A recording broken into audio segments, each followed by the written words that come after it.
Faizun Naim, umur 17 tahun, warga desa Tiju, Kecamatan Pidi, Kabupaten Pidi, ditemukan dalam kondisi meninggal dunia.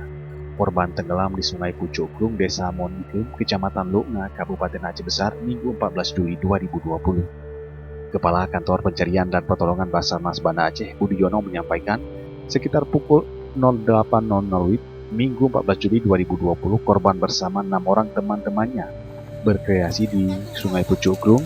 Setibanya di lokasi sekitar pukul 09.30 WIB, korban bersama 4 teman lainnya mandi-mandi di lokasi tersebut. Namun, tiba-tiba korban meminta tolong kepada temannya. Teman korban sudah berusaha mencoba menyelamatkan, namun gagal. Korban akhirnya hilang di dalam sungai. Mendapatkan laporan dari masyarakat, tim SAR Banda Aceh melakukan pencarian dan penyelaman di sekitar lokasi sekitar pukul 11.10 WIB. Korban berhasil ditemukan di seputaran lokasi dalam keadaan meninggal dunia. Lalu korban dievakuasi ke Puskesmas Lukna. Kasus orang tenggelam di Aceh termasuk tinggi dikarenakan banyak masyarakat melakukan aktivitas di air kurang mengindahkan faktor keselamatan diri, seperti tidak menggunakan life jacket atau pelampung saat beraktivitas di air.